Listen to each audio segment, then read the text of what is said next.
আজকে পড়ছি হুমায়ুন আহমেদের ছোট গল্প সে। আমার ছোট মেয়ের গলায় মাছের কাঁটা ফুটেছিল। মাছের কাঁটা যে এমন যন্ত্রণাদায়ক ব্যাপার তা জানা ছিল না। বেচারি ক্রমাগত কাঁদছে, কিছুক্ষণ পর পর বমি করছে, হেঁচকি উঠছে, চোখ মুখ ফুলে একাকা। আমি দিশেহারা হয়ে গেলাম। অনেক ধরনের লৌকিক চিকিৎসা করানো হলো। শুকনো ভাতের দলা গেলানো, মধু খাওয়ানো, গলায় সেঁক। এক পর্যায়ে আমাদের কাজের মেয়েটি বলল, একটা বিড়াল এনে তার পায়ে ধরলে কাঁটা চলে যাবে। গ্রাম দেশে নাকি এভাবে গলার কাঁটা দূর করা হয়। বিপদে মানুষের মাথার ঠিক থাকে না। হাতের কাছে বেড়াল থাকলে হয়তোবা বেড়াল চিকিৎসাও করাতাম। ডাক্তারের কথা একবারও মনে হয়নি, কারণ মনে হলেও লাভ হতো না। 48 ঘন্টার হরতাল চলছে, ঢাকা শহর অচল। পুলিশের সঙ্গে জনতার কিছু কিছু খণ্ড সংঘর্ষ হচ্ছে বলেও খবর আসছে। 2টি পেট্রোল পাম্পে নাকি আগুনও লাগানো হয়েছে, কয়েকজন মারাও গেছে। শহর ভর্তি গুজব। শোনা যাচ্ছে এরশাদ সরকারের পতন হয়েছে, তিনি তার প্রিয় গল্ফ সেট বিক্রি করে দিয়েছে। একটা হেলিকপ্টার নাকি বঙ্গভবনে রেডি অবস্থায় আছে। এই অবস্থায় মেয়ে কোলে নিয়ে রাস্তায় নামল। মেয়ে একটু পরপর কান্না থামিয়ে জিজ্ঞেস করছে, বাবা, আমি কি মরে যাচ্ছি? 7 বছরের মেয়ে জাতীয় প্রশ্ন করলে বুক ভেঙে যায়। আমার নিজেরও চোখে পানি এসে গেল। যখন প্রয়োজন থাকে না তখন মোড়ে মোড়ে ফার্মেসি দেখা যায়। সেই সব ফার্মেসিতে গম্ভীর মুখে ডাক্তার বসে থাকে। আজ কাউকেই দেখা যাচ্ছে না। কোনো ফার্মেসি খোলা নেই। 2জন ডাক্তারের বাসায় গেলাম, একজন বাসায় ছিলেন না। অন্যজন মেয়েকে না দেখেই বললেন, মেডিকেলে নিয়ে যান। মেডিকেলেই নিয়ে যেতাম, তবুও কেন জানি সাইনবোর্ড দেখে দেখে তৃতীয় একজন ডাক্তার খুঁজে বের করলাম। ইনি 3 তলায় থাকেন। সাইনবোর্ডে লেখা স্ত্রীরোগ বিশেষজ্ঞ। গলায় কাটা ফুটে নিশ্চয়ই স্ত্রীরোগ নয়, তবুও গেলাম, যদি কিছু করতে পারেন। ডাক্তারের নাম হাসনা বানু। ছোটোখাটো মানুষ, বয়স 40-এর কাছাকাছি। ভদ্রমহিলার মধ্যে মাতৃভাব অত্যন্ত প্রবল। একদল মানুষ আছে যাদের দেখলেই আপনজন মনে হয়। প্রথম দর্শনেই তাকে এরকম মনে হলো। তিনি আমার মেয়েকে চেয়ারে বসিয়ে হা করালেন। গলায় টর্চার আলো ফেলে চিমটা দিয়ে মুহূর্তের মধ্যে 1 ইঞ্চি লম্বা একটা কাঁটা বের করে ফেললেন। অতি কোমল গলায় বললেন, মামুনি, ব্যথা কমেছে? আমার মেয়ে চুপ করে রইল। সে বোধহয় তখনও ব্যাপারটা বিশ্বাস করতে পারছে না। ডাক্তার হাসনা বানু বললেন, কি মেয়ে, আমার সঙ্গে কথা বলবে না? আমার মেয়ে হেসে ফেলল। এখন বলো, তুমি কি খাবে? আইসক্রিম খাবে? দেবো একটু আইসক্রিম? ভ্যানিলা আইসক্রিম থাকলে খাও। আমার কেন জানি মনে হচ্ছে ভ্যানিলা আইসক্রিম আছে। ভদ্রমহিলার প্রতি গভীর কৃতজ্ঞতায় আমার মন ভরে গেল। আমি তাকে চিকিৎসার জন্য কিছু টাকা দিতে গেলাম। তিনি শান্ত গলায় বললেন, ডাক্তারি যখন করি তখন চিকিৎসার টাকা তো নেবই, কিন্তু তাই বলে বাচ্চা একটা মেয়ের গলার কাঁটা বের করারও ফি দাবি করবো? এটা কি করে ভাবলেন? কাঁটাটা বের করার পর আপনার মেয়ের হাসি আপনি নিশ্চয়ই দেখেছেন। এই হাসির দামই তো লক্ষ টাকা, তাই না? মিসেস হাসনা বেগমের সঙ্গে এই হচ্ছে আমার পরিচয় সূত্র। পরিচয় দীর্ঘস্থায়ী হয়নি। তিনি নিউক্লিয়ার মেডিসিনের গবেষণায় একটি বৃত্তি নিয়ে আমেরিকার জন হপকিন্স ইউনিভার্সিটিতে চলে যাবার পর যোগাযোগ বিচ্ছিন্ন হয়ে যায়। এখন যে গল্পটি বলবো সেটি তার কাছ থেকে শোনা। যেভাবে শুনেছি অবিকল সেইভাবে গল্পটি বলার চেষ্টা করছি। মেডিকেল কলেজ থেকে পাশ করে বেরোবার পরপর আমি একটা ক্লিনিকে চাকরি নিই। এখন যেমন চারদিকে ক্লিনিকের ছড়াছড়ি, তখন তেমন ছিল না। অল্প কয়েকটা ক্লিনিক ছিল, সবই মাতৃসদন। আমি যে ক্লিনিকে চাকরি নেই সেটা সেই সময়ের খুব নামি ক্লিনিক। ধনী পরিবারের মারাই শুধু আসতেন। সুযোগ সুবিধা ভালো ছিল। পরিষ্কার পরিচ্ছন্ন ছিমছাম ক্লিনিক। সর্বসাকুল্যে 15টি বেড ছিল। 10টি এ ক্যাটাগরি, 5টি বি ক্যাটাগরি। এই ক্যাটাগরির ঘরগুলোতে এয়ার কুলার বসানো ছিল। আমরা ডাক্তার ছিলাম 3 জন। প্রধান ডাক্তার মেডিকেল কলেজের একজন অধ্যাপক, আমি এবং নাসির। আমরা 2 জন সদ্য পাশ করা ডাক্তার। অবশ্য সব কাজ আমরা 2 জনই দেখতাম, যেহেতু ছোট্ট ক্লিনিক। আমাদের কোনো অসুবিধা হতো না। ডিসেম্বর মাসের মাঝামাঝি সময়ে আমাদের ক্লিনিকে 18-19 বছরের একটি মেয়ে ভর্তি হল। প্রথম মা হতে যাচ্ছে, ভয় অস্থির।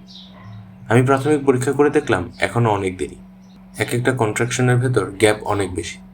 আমি তাকে আশ্বস্ত করলাম, বললাম, ভয়ের কিছু নেই। মেয়েটি করুণ গলায় বলল, তুমি তো বাচ্চা মেয়ে, তুমি পারবে, তুমি সব কিছু জানো। আমি হেসে ফেললাম। হাসতে হাসতেই বললাম, আমি বাচ্চা নই, তাছাড়া আমি একজন খুব ভালো ডাক্তার। আপনার কোনো ভয় নেই। আমি ছাড়াও এখানে ডাক্তার আছে, একজন প্রফেসর আছে, তিনি কিছুক্ষণের মধ্যেই আপনাকে দেখবেন। রোগিনী বললেন, ভাই, তোমাকে তুমি করে বলেছি বলে রাগ করোনি তো? না, আমার এমন বদ অভ্যাস, যাকে পছন্দ হয় তাকেই তুমি বলে ফেলি। আমি কাগজপত্র ঠিকঠাক করবার জন্য ভদ্রমহিলার স্বামীকে নিয়ে অফিসে চলে এলাম। দেখা গেল খুবই ক্ষমতাবান পরিবারের বউ, 7-8টা গাড়ি দাঁড়িয়ে আছে। হোমরা চোমরা ধরনের কিছু মানুষ বিরক্ত মুখে হাঁটাহাঁটি করছে। একজন অতি বিরক্ত গলায় বলছে, আপনাদের ব্যবস্থা তো মোটেই ভালো না। ইমার্জেন্সি হলে পেশেন্টকে আপনারা কী করবেন? এখানে কি অপারেট করার ব্যবস্থা আছে? জি আছে। আপনাদের নিজস্ব জেনারেটর আছে? ধরুন হঠাৎ যদি ইলেকট্রিসিটি চলে যায় তখন কি করবে? মোমবাতি জ্বালিয়ে তো নিশ্চয়ই অপারেশন হবে না। লোকগুলো আমাদের বিরক্ত করে মারল। দাড়িওয়ালা এক ভদ্রলোক বললেন, আপনাদের এখান থেকে আমরা বেশ কিছু টেলিফোন করব, দয়া করে বিরক্ত হবেন না। সব পেমেন্ট করা, money will not be a problem. রোগিণী ভর্তি হয়েছেন বিকেলে। রাত 9টা বাজার আগেই স্রোতের মতো মানুষ আসতে লাগলো। অনেকের হাতে ফুলের গুচ্ছ, অনেকের হাতে উপহারের প্যাকেট। বিশ্রী অবস্থা। আমি সহজে ধৈর্য হারাইনি। আমারও শেষ পর্যন্ত মেজাজ খারাপ হয়ে গেল। আমি বললাম, আপনারা কি শুরু করেছেন? এটাকে একটা বাজার বানিয়ে ফেলছেন। দয়া করে ভিড় পাতলা করুন, একজন শুধু থাকুন, ডেলিভারি হোক তখন আসবেন। আমার কথা একজন ভদ্র মহিলা, সম্ভবত মেয়ের শাশুড়ি হবেন, চোখ মুখ লাল করে বললেন, আপনি কি জানেন এই মেয়ে কোন বাড়ির বউ? আমি বললাম, আমি জানি না, আমি জানতেও চাই না। সে আমার পেশেন্ট, এইটুকু শুধু জানি। আর 10টা পেশেন্টকে আমি যেভাবে দেখব তাকেও একইভাবে দেখাবো। আর 10টা বউ এবং আমার ঘরের বউ এক, আমার কাছে এক। জানো, আমি এই মুহূর্তে তোমার চাকরি খেতে পারি। আমি শীতল গলায় বললাম, আপনি আমার চাকরি খেতে পারেন না। চিকিৎসক হিসেবে আমার কোনো ব্যর্থতা পাওয়া গেলে তবেই চাকরি যেতে পারে, তার আগে না। আপনি শুধুই চেঁচামেচি করছেন। ভদ্রমহিলা রেগে গিয়ে স্কাউন্ড্রেল, লোফার এসব বলতে লাগলেন। একজন ভদ্রমহিলা এমন কুৎসিত ভাষার কথা বলতে পারেন তা আমার জানা ছিল না। বিরাট হইচই বেঁধে গেল। আমাদের প্রফেসর এলেন। ভেবেছিলাম তিনি আমার পক্ষে কথা বলবেন, তা বললেন না। আমার উপর অসম্ভব রেগে গেলেন। আমাকে অবাক করে দিয়ে সবার সামনে উঁচু গলায় বললেন, হাসনা, তোমাকে এখানে চাকরি করতে হবে না, ইউ ক্যান লিভ। আমি আমার নিজের কানকে বিশ্বাস করতে পারলাম না। আমার প্রফেসর জানেন কত আগ্রহ, কত যত্ন নিয়ে আমি এখানে কাজ করি, অথচ তিনি। আমি রিক্সা নিয়ে বাসায় চলে এলাম। সহজে আমার চোখে পানি আসে না, কিন্তু রিক্সায় ফিরবার পথে খুব কাঁদলাম। তখন বয়স অল্প, মন ছিল খুব স্পর্শকাতর। রাত 11টায় প্রফেসর আমাকে নিতে এলেন। করুণ গলায় বললেন, হাসনা, খুব কেলেঙ্কারি হয়ে গেছে। তুমি চলে আসার পর ক্লিনিকের কেউ আর কাজ করছে না। অসহযোগ আন্দোলন এরকম যে দাঁড়াবে কল্পনা করিনি। এখন তুমি চলো। আমি বললাম, স্যার, আমার যাবার প্রশ্নই ওঠে না। আপনি রোগীর আত্মীয়দের বলুন তাকে অন্য কোনো ক্লিনিকে নিয়ে যেতে। বলেছিলাম, পেশেন্ট যাবে না, সে এখানেই থাকবে। এখানেই থাকবে? হ্যাঁ, এখানেই থাকবে। এবং সে বলে দিয়েছে ডেলিভারির সময় তুমি ছাড়া দ্বিতীয় ব্যক্তি থাকতে পারবে না। এখন তুমি যদি না যাও আমার খুব মুশকিল হবে, আমি খুব বিপদে পড়ব। তুমি তো বাইরের জগতের কোনো খোঁজখবর রাখো না। যদি রাখতে তাহলে বুঝতে এই মেয়ে কোন পরিবারের মেয়ে। বাংলাদেশের মতো দেশে এরা যা ইচ্ছে তাই করতে পারে। তুমি চল। স্যার, আমি যাব, ওরা যা ইচ্ছে তাই করুন। হাসনা, অন্য সব কিছু বাদ দাও, তুমি পেশেন্টের দিকে থাকো। সে তোমার উপর নির্ভর করে আছে। আমার উপর তোমার রাগটা বড় না পেশেন্টের প্রতি তোমার দায়িত্ব বড়? আমি শাল গায়ে দিয়ে বের হয়ে এলাম। ক্লিনিকে তখন অবস্থার পরিবর্তন হয়েছে। ওয়েটিং রুমে 3জন শুধু বসে আছে। রোগিণীর কাছে 2জন, 2জনের একজন রোগিণীর শাশুড়ি। তিনি আমাকে দেখে শীতল গলায় বললেন, রাগের মাথায় কিসব বলেছি কিছু মনে রাখো না মা। রাগ উঠলে আমার মাথা ঠিক থাকে না। আমি বললাম, আমি কিছু মনে রাখিনি। বৌমা তখন থেকে বলছিল সে তোমাকে যেন কি বলতে চায়, তুমি ওর কথাটা শোনো। ও খুব ভয় পেয়েছে। আমি মেয়েটির পাশে এসে দাঁড়ালাম। মেয়েটি ক্ষীণস্বরে বলল, আপনারা ঘর থেকে যান না, আমি ওর সঙ্গে একা কথা বলব, আর কেউ যেন না থাকে। ভদ্রমহিলা 2জন নিতান্ত অনিচ্ছার সঙ্গে ঘর ছেড়ে গেলেন। মেয়েটা বলল, ভাই, তুমি দরজাটা বন্ধ করে দাও। তার কি দরকার আছে? আছে, তুমি লক করো। তোমার সঙ্গে আমার খুব জরুরি কথা আছে। দরজা বন্ধ করে তুমি আমার পাশে এসে বসো। আমি তাই করলাম। কন্ট্রাকশনের সময় কমে এসেছে। ব্যথার ধকল সামলাতে মেয়েটির খুবই কষ্ট হচ্ছে। তার গলার স্বর পাল্টে গেছে। মনে হচ্ছে সে অনেক দূর থেকে কথা বলছে। সে আমার হাত ধরে বলল, ভাই, তোমার কি রাগ কমেছে? হ্যাঁ, কমেছে। তুমি আমার গায়ে হাত দিয়ে বলো যে তোমার রাগ কমেছে। আমি তার কপালে হাত রেখে বললাম, আমার রাগ কমেছে। আমি তোমাকে তুমি করে বলেছি বলে রাগ করছো না তো? তুমি নিশ্চয়ই বয়সে আমার বড়। আমি মোটেই রাগ করি না। আমি সবাইকেই তুমি বলি না। যাদের আমার খুব প্রিয় মনে হয়, খুব আপন মনে হয়, তাদেরকেই আমি তুমি করে বলি। তোমাকে প্রথম দেখেই আমার ভালো লেগেছে। তুমিও কিন্তু আমাকে তুমি বলো। কথা বলতে তোমার কষ্ট হচ্ছে, তুমি বরং চুপ করে থাকো। বড় বড় করে নিঃশ্বাস নাও। আমার মনে হয় তোমার প্লাসেন্টা ভাঙতে শুরু করেছে। আর কত দেরি? এখনও অনেক দেরি। রাত 3টার আগে কিছু হবে না। রাত 3টা পর্যন্ত তোমাকে কষ্ট করতে হবে। এখন কটা বাজে? 12টা 21। মনে হচ্ছে ঘড়ি চলছেই না। আমি উঠে দাঁড়ালাম। কিছু রুটিন কাজ আছে, এগুলো সারতে হবে। নর্মাল ডেলিভারি হবে, বাচ্চার পজিশন ঠিক আছে, তবু ইমার্জেন্সির জন্য তৈরি থাকা ভালো।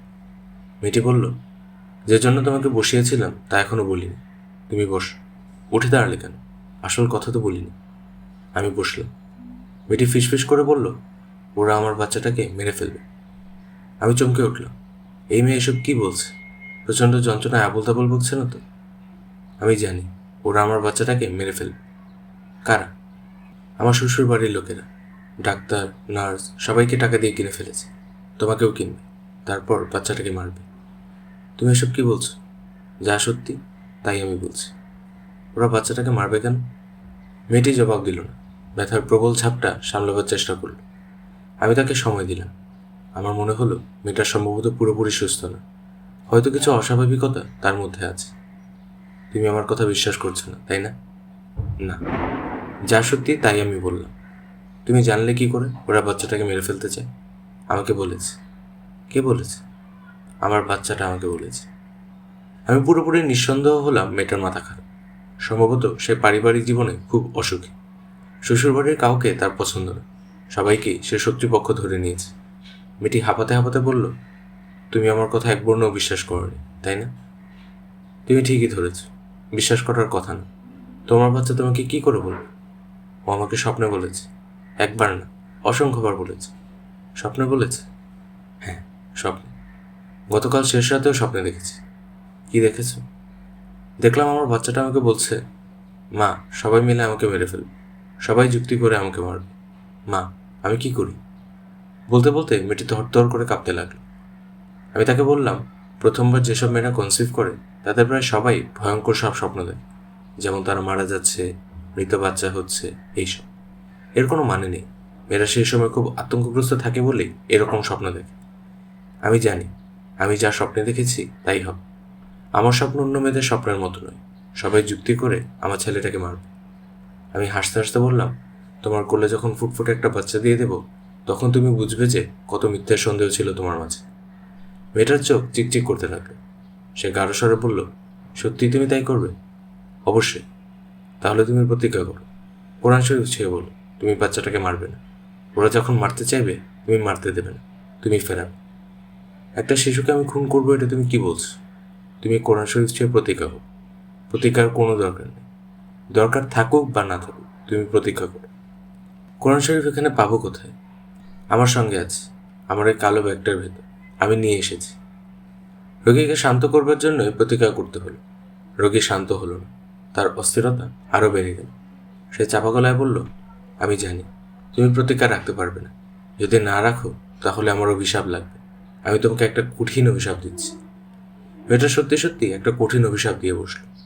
মেয়েটার মাথার যে ঠিক নেই, সে যে অসুস্থ একটি মেয়ে, তার আরেকটি প্রমাণ পেলাম। তবে তার এই অসুস্থতা, এই মানসিক যন্ত্রণা দীর্ঘস্থায়ী হবে না। একটি হাসিখুশি শিশু তার সমস্ত কষ্ট ভুলিয়ে দেবে। সব কিছুই ঠিকঠাক মতো চলছিল। রাত 2টায় বাইরে 2জন পুরুষ ডাক্তার এলেন। ডেলিভারির সময় এরা থাকবে। এদের মধ্যে একজন আমার পরিচিত, ডাক্তার সেন। বড় ডাক্তার এবং ভালো ডাক্তার। আমাদের রোগিনী নতুন ডাক্তার 2জন দেখি আতঙ্কে ফ্যাকাশে হয়ে গেল। আমার হাত ধরে ফিসফিস করে বলল, এরা কারা? এরা আমার বাচ্চাকে খুন করবে। আমি বললাম, তুমি নিশ্চিন্ত থাক, আমি সারাক্ষণ এখানে থাকব, 1 সেকেন্ডের জন্য নড়ব না। তাছাড়া ডাক্তার সেনকে আমি ব্যক্তিগতভাবে চিনি, তার মতো ডাক্তার কম আছে। মনে থাকে জানো, তুমি প্রতিজ্ঞা করেছ। আমার মনে আছে। প্রতিজ্ঞা ভাঙলে আমার অভিশাপ লাগবে। আমার মনে আছে। তার কিছুক্ষণ পরেই ভদ্রমহিলার স্বামী আমাকে ডেকে নিয়ে গেল। খুবই অল্প বয়স্ক একজন যুবক। তাকে বেশ ভদ্র বিনয়ী মনে হলো। তবে যে কোনো কারণেই হোক তাকে বেশ ভীত বলে মনে হচ্ছিল। ভদ্রলোক নরম স্বরে বললেন, আপা, আমার স্ত্রী সম্ভবত আপনাকে কিছু বলেছে। আপনি ওর কথা কিছু মনে করবেন না। ও এসব কেন যে বলছে কিছু বুঝতে পারছি না। আমাদের বাচ্চাটা সংসারের প্রথম সন্তান। আমি আমাদের পরিবারের বড় ছেলে, অথচ ধারণা। আমি ভদ্রলোককে আশ্বস্ত করার জন্য বললাম, আপনি এসব নিয়ে মোটেই মাথা ঘামাবেন না। সব ঠিকঠাক আছে তো আপা? সব ঠিক আছে। সিজারিয়ান লাগবে না? না, নর্মাল ডেলিভারি হবে। তাছাড়া ডাক্তার সেন এসেছেন। উনি খুবই বড় ডাক্তার এবং হাইলি স্কিল্ড। তাহলে আপনি বলছেন সব ঠিকঠাক হবে? হ্যাঁ। রাত 3টার পর থেকে দেখা গেল সব কেমন বেঠিক চলছে। বাচ্চা নেমে এসেছে বার্থ চ্যানেলের মুখে। এই সময় ডাক্তার সেন বললেন, বাচ্চার পজিশন তো ঠিক নেই, মাথা উপরের দিকে। এতক্ষণ তোমরা কি মনিটর করেছো? আমিও দেখলাম তাই। এরকম হওয়ার কথা না। কিছুক্ষণ আগেই সব পরীক্ষা করা হয়েছে। আমরা মুখ চাওয়াচাওয়ি করতে লাগলাম। প্রচুর রক্তক্ষরণ হতে লাগলো। এই সময় এত রক্তপাতের কোনো কারণই নেই। টকটকে লাল রঙের রক্ত, যা ধমনী থেকে আসছে। সমস্যাটা কোথায়? ব্লাড ক্রস ম্যাচিং করা ছিল। রক্ত দেওয়া শুরু হলো, কিন্তু এটা সমস্যার কোনো সমাধান নয়। মনে হলো রোগিনী বাইরের রক্ত ঠিক গ্রহণ করতে পারছে না। ডাক্তার সেন গম্ভীর গলায় বললেন, সামথিং ইজ ভেরি রং। আমাদের সবার গা দিয়ে শীতল স্রোত বয়ে গেল। ডাক্তার সব কি বলছেন? কিছুক্ষণের মধ্যেই দ্বিতীয় সমস্যা দেখা দিল। হঠাৎ করে কন্ট্রাকশন বন্ধ হয়ে গেল। অথচ এই সময়ই কন্ট্রাকশন সবচেয়ে বেশি প্রয়োজন। শিশুটি কি বার্থ চ্যানেলে মারা গেছে? রোগিনী ফিসফিস করে বলল, আমার ঘুম পাচ্ছে, ঘুমে আমার চোখ বন্ধ হয়ে আসছে। ডাক্তার সেন ফোরসেপ ডেলিভারির প্রস্তুতি নিলেন। আর তখন ইলেকট্রিসিটি চলে গেল। আজকাল বাতি চলে গেলেই ইমার্জেন্সি বাতি জ্বলে ওঠে। তখনকার অবস্থা সেরকম ছিল না। তবে আমাদের কাছে টর্চ, হ্যাজাক, মোমবাতি সব সময় থাকে। সমস্যার সময় ইলেকট্রিসিটি চলে যাওয়া নতুন কোনো ঘটনা না, কাজেই প্রস্তুতি থাকবে। দ্রুত হ্যাজাক জ্বালানো হলো। প্রায় 45 মিনিট পরিশ্রম করে ডাক্তার সেন ডেলিভারি করেন। যে জিনিসটি বেরিয়ে এলো, আমরা চোখ বড় বড় করে সেদিকে তাকিয়ে রইলাম। কুৎসিত কথাকার একটা কিছু, যার দিকে তাকানো যায় না। এ আর যাই হোক, মানব শিশু না। চেনা জানা পৃথিবীর সঙ্গে তার কোনো যোগ নেই। ঘন কৃষ্ণবর্ণের একতাল মাংসপিণ্ড। এর থেকে হাতির সুরের মতো 8-10টি সুর বেরিয়ে আসছে। সুরগুলো বড় হচ্ছে এবং ছোট হচ্ছে। তালে তালে মাংসপিণ্ডটিও বড় ছোট হচ্ছে। মানব শিশুর সঙ্গে এর একটি মাত্র মিল। এই জিনিসটিরও দুটি বড় বড় চোখ আছে। চোখ ঘুরিয়ে ঘুরিয়ে এসে দেখছে চারদিকে পৃথিবী। চোখ দুটি সুন্দর, কাজল টানা। ডাক্তার সেন হতভম্ব গলায় বললেন, what is this? Why is this? Forceps দিয়ে ধরা জন্তুটাকে তিনি মাটিতে ফেলে দিলেন। মেঝেতে সে কিলবিল করতে লাগল। মনে হচ্ছে সুরগুলোকে পায়ের মতো ব্যবহার করে সে এগুতে যাচ্ছে। আমার সঙ্গে সহকর্মী হঠাৎ পেটে হাত দিয়ে বমি করতে শুরু করলো। আমাদের পরম সৌভাগ্য যে রোগিনীর জ্ঞান নেই। জ্ঞান থাকলে এই ভয়াবহ দৃশ্য তাকে দেখাতে হতো। ডাক্তার সেন বললেন, কিল ইট, এক্ষুনি এটাকে মেরে ফেলা দরকার। জন্তুটি কি মানুষের কথা বুঝতে পারে? ডাক্তার সেনের কথা শেষ হবার সঙ্গে সঙ্গেই তীব্র এবং তীক্ষ্ণ শব্দ বের হতে লাগলো। অত্যন্ত হাই ফ্রিকোয়েন্সি সাউন্ড, যা মানুষের স্নায়ুকে প্রচণ্ড ঝাঁকি দেয়। ডাক্তার সেন বললেন, অপেক্ষা করছেন কেন? কিল ইট। জন্তুটি এগোতে শুরু করেছে। সুরগুলি বড় হচ্ছে, ছোট হচ্ছে, আর সে এগোচ্ছে তার মার দিকে। আমরা দেখছি সে মেঝে বেয়ে বেয়ে তার মার খাটের দিকে যাচ্ছে। খাটে বেয়ে উপরে উঠছে, আশ্রয় খুঁজছে মার কাছে। যেন সে জেনে গেছে এই অকরুণ পৃথিবীতে একজনই শুধু তাকে পরিত্যাগ করবে না। ডাক্তার সেন বললেন, আপনারা অপেক্ষা করছেন কেন? কিল ইট। আবার আগের মতো শব্দ হলো। জন্তুটি এক দৃষ্টিতে তাকিয়ে আছে ডাক্তার সেনের দিকে। তার চোখ দুটি মানুষের চোখ। সেই চোখের ভাষা আমরা জানি।